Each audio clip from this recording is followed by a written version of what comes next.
Speaking of still on this the leadership matter, do we, because as at 1999 up till after that, there were lots of people who maybe in 2007 felt, oh dear, if we had known, we should have put ourselves up for office. But since we didn't, the people who put themselves up there, well, that's what we get.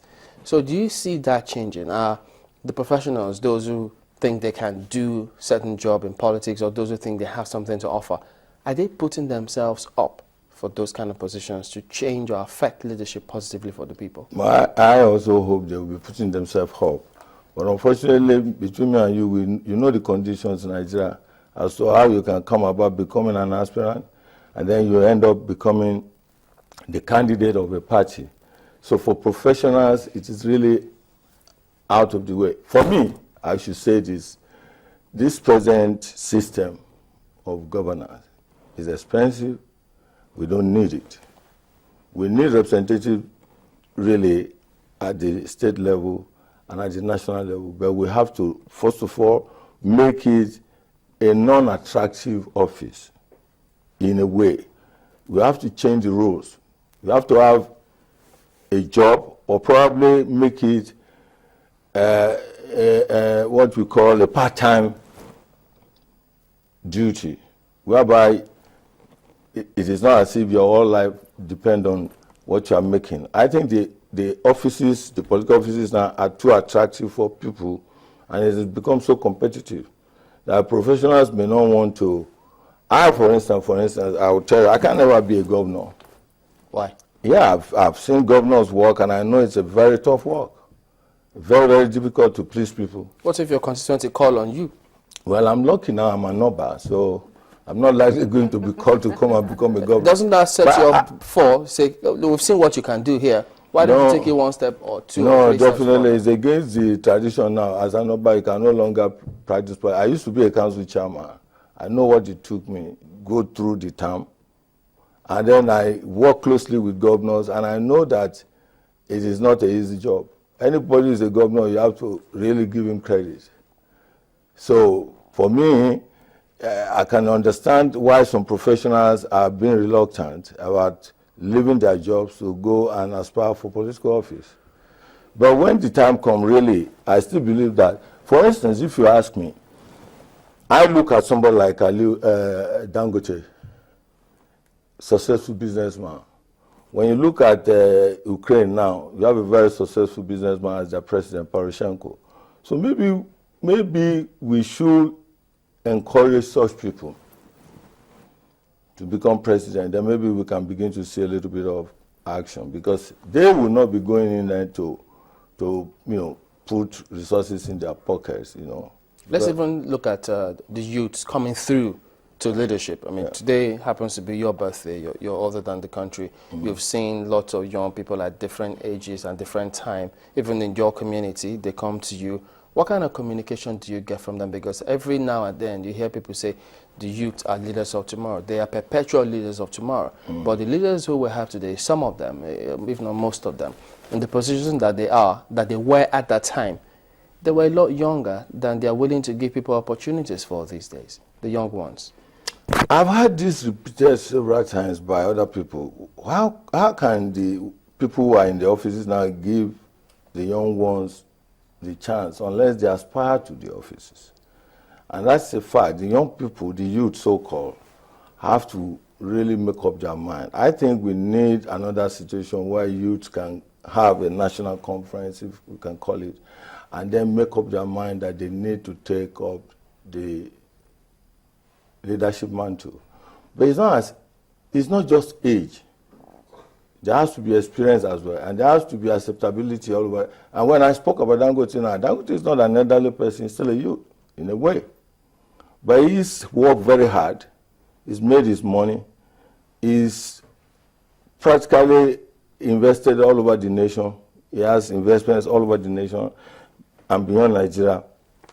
If somebody like that was to be drafted into a party all of a sudden and becomes the president of Nigeria, I think we might make more progress than we are doing. And there's probably somebody like that who has also met a number of young people in his enterprises can begin to encourage them on board. But I have some young people who have ventured into politics now, and the account that they're giving to us is not exactly pleasant because, I mean, while you were a council person, maybe you might have heard, because you have people who have also come here and said, look, it's not easy campaigning, going out there.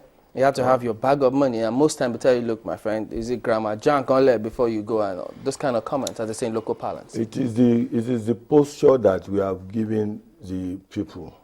As a matter of fact, it is the posture we have given our people that when politicians come to talk to you, ask for your votes, they have to drop something. Not until we change that. And the only people who can also change it are the politicians. So let's say a group of people are now in the leadership of the present parties so-called. First of all, we have so many parties in Nigeria. Again, I'm one that believes in just two parties. I believe we need to have a party and we need to have an opposition. And that's why I'm one that is agitating for a different system of government, not this presidential thing.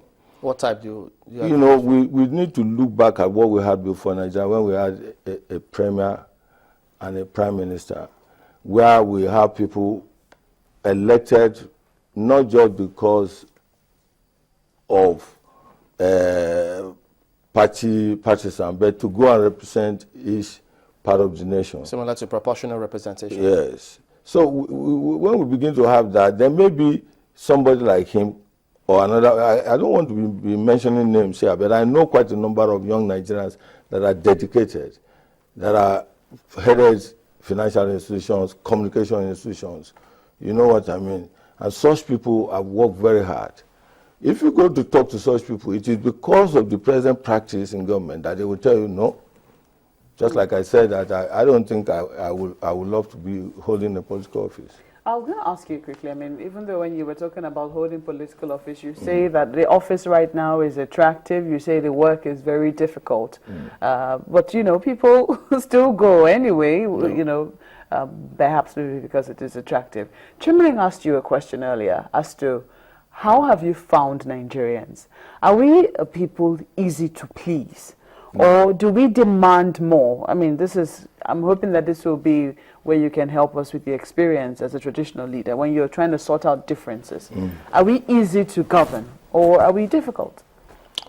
Generally, we are not easy, but that's what makes us Nigerian. I don't expect Nigerians to be dull people. That's why we are very enterprising all over the world.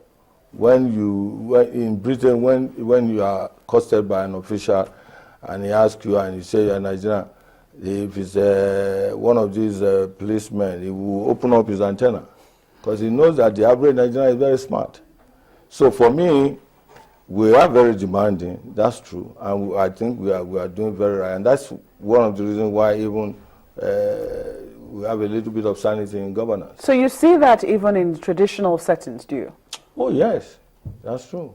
But again, if you have an open door policy, people will always accept you and they will listen to you and they will also cooperate with you. That is very vital. You know, if we have resources, we do have our own resources in the community, and people come for advice and they say, some international companies, for instance, have come. They want to take a bit of the land there, and then they want to settle. You need to find out who is the real owner of the land, then what are the proportions that are going to be given to the owners of the land and stuff. And we do this from time to time. And so that at that level, you need to show equity and justice. And I think if you are doing that, even in the country, there is a lot of agitation that the present resources is not being distributed accordingly, and a number of it have been wasted. And you know, the recent agitation about some money being sent to some place. So I think Nigeria, we are doing fine when it comes to really taking up our government. But it is majorly the job of the media. Well, still speaking about the youths and then the future, because yes, this country has a future. Do you think that there should be this or a deliberate policy to integrate the youths in the scheme of things, or we should wait and say, well, aspire first? No, I think there should be a deliberate step taken to make sure that the youths are integrated. And I think it is being done. When you see some of the people that are in governance too, a number of them are professionals, some of them are, you know, invited from abroad. You know, we have ministers who are very clever. And I listened to Mr. Clark earlier on. He was talking about agric. You all know the Honorable Commissioner for Agriculture has done a lot of things in Nigeria. He's turned the whole thing around. In Ososa, for instance, we are happy. We have a cassava industry that at the initial stage, the owner of the industry was really complaining. You know, it was going moribund until the new initiative came. And now, you know, it's gone very, very well into the business, and people are smiling to the banks. The cassava suppliers are doing very well. He himself is doing okay. You know, the Bank of Industry have worked together with the Minister of Agriculture, and they're giving soft loans. And what has been done recently in agriculture is a revolution.